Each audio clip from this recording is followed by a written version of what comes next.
sam Osip Ceferović, rođen sam 1986. godine u Mostaru. Živio sam do rata u ulici Alekse Šantića. Imam zaista divne uspomene iz tog perioda.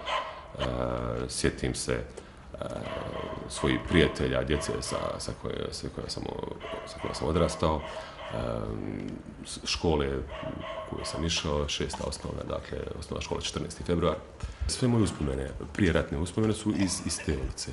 Igrali smo se lopte, ali kao svi dječaci u gradu. Igrali smo se limune i naranče. To je bio isto period nekih prvih simpatija, ljubavi i tako dalje. Mislim da bi se današnji roditelji uplašili da svoju djecu puštaju kao što su naši roditelji puštali, tako da smo se mi često spuštali do samih obala Neretve. To je bio dio koji je sada dosta izgrađen, sad tamo postoje kuće. Kada sam ja bio dijete, tamo su bile neke bašti, sve onako bila divljina, to je bila prava džungla i za nas je to bilo nešto stvarno.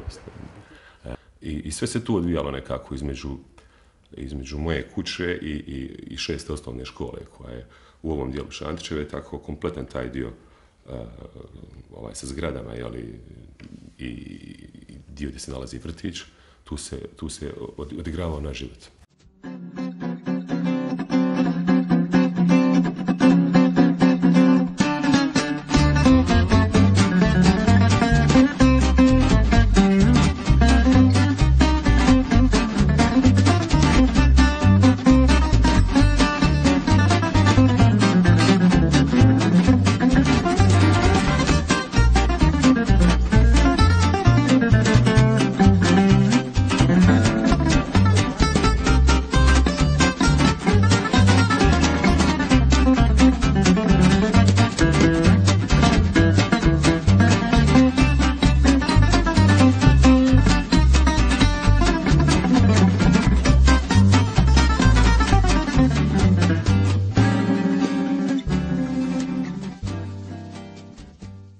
Ja sa sigurnošću mogu tvrditi da u Šantićevoj ulici, tamo gdje sam ja odrastao, apsolutno nikada nije bilo riječi o nacionalistvu. Mi smo jednostavno bili iz Šantićeve. Bili smo Mostarci, i bili smo iz Šantićeve. Ono što je bilo bitno je to kako ste igrali lopte, bile su cijenjene vaše karakterne crte, da li ste dobar drug i tako dalje. Ja se stvarno pitam, mislim da mi nismo imali nacije i takav svijet mi se svakako više sviđao nego valja nas. Kada je počeo rat, ja i moja porodica, stvari u početku moja sestra, otišli smo u Francusku. Jednostavno, nestalo je moje djetinjstvo kao takvo. Ne zato što sam ja odrastao, djetinjstvo svakako prestane u jednom trenutku, nego zato što je materijalno, fizički nestao prostor u kojem sam živio. Tu je svakako bila i moja kuća, ali i moja škola i moja ulica. Kompletan taj kvart u kojem sam živio, Šantićeva ulica. Ona je bila na prvoj liniji tu borbe, pošto je Mostaru stradao centar grada, tako da mislim da su sva djeca iz Šantićeve ulice otišla kud koji onako. Neki su ostali u gradu, neki su otišli izvan grada, neki su otišli u inostranstvo.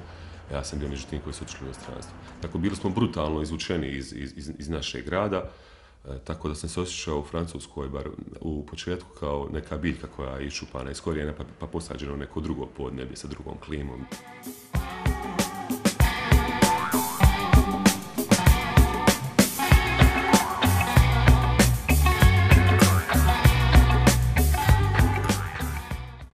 Pošto je Šantićeva dosta duga ulica, sad je ona podijeljena na dva dijela, to je Šantićeva ulica, s jedne strane, s druge strane ulica Mile Budaka.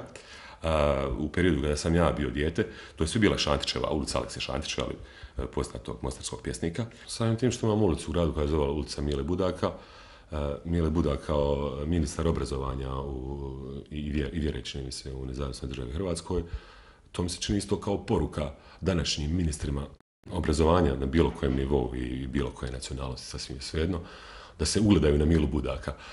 Ulice nose imena ljudi koji su, kako da kažem, ulice važnih, bitnih ljudi u istoriji, čiji bi primjer trebali pratiti. Ulice Mile Budaka, Vokića i Lorkovića, ulica kardinala Stepinca, Jure Francetića.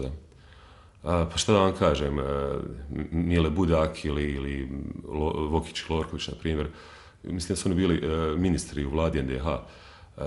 To bi isto bilo kao da jedan Njemac koji je antifašista živi u ulici Hermana Geringa ili Rudolfa Hessa. Pa zaključite sami šta mogu misliti o tome. Ovo jeste novo društvo. Osjećam se kao da sam došao u jedan drugi grad gdje žive drugi ljudi.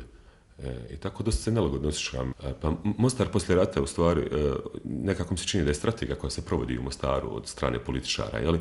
To je rad na konfliktu niskog intenziteta. Tenzija je uvijek prisutna. A rezultat je to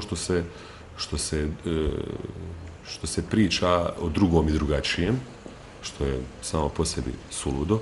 Rezultat je to što su ta djeca zatupljena, zaglupljena, što smatraju da žive u svom dijelu grada, da je taj dio bolji od onog drugog dijela grada koji je neprijateljski. I ne znam, stvarno, to može samo voditi nekim daljim konfliktima, u stvari može pripremati teren za buduće konflikte. To je sasvim jasno. Mostar, nažalost, pripada danas spada u tu grupu nesretnih i tužnih gradova kao što su Belfast, Nikozija, kao što je Beirut.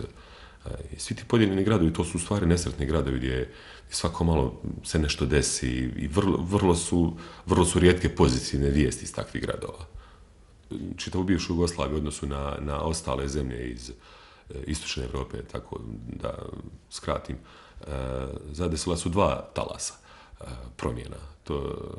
Imali smo dakle nacionalizam, ali smo uz to imali i kapitalizam ovakav kakav je došao, jedan liberalni, ali kapitalizam koji onako ne vodi više računa o radniku, nego samo o profitu, o kapitalu. Tako da čini mi se da je spoj te dvije nesreće koje su nas zadesile je doveo do alienacije, do otuđenja ljudi. Ljudi su zatvoreni u sebe, stalno pričaju o novcu, pričaju samo o nekim, kako da kažem, potrošačko društvo je samo po sebi, čini mi se da ima tendenciju da osiromaši duh ljudi. Tako da su ljudi nekako zatvoreni i kao da živimo u društvu gdje se svak bori samo za sebe. To je onaj svijet svih protiv svih. Tako kada malo bolje analiziram, čini mi se da je svijet u kojem živimo takav.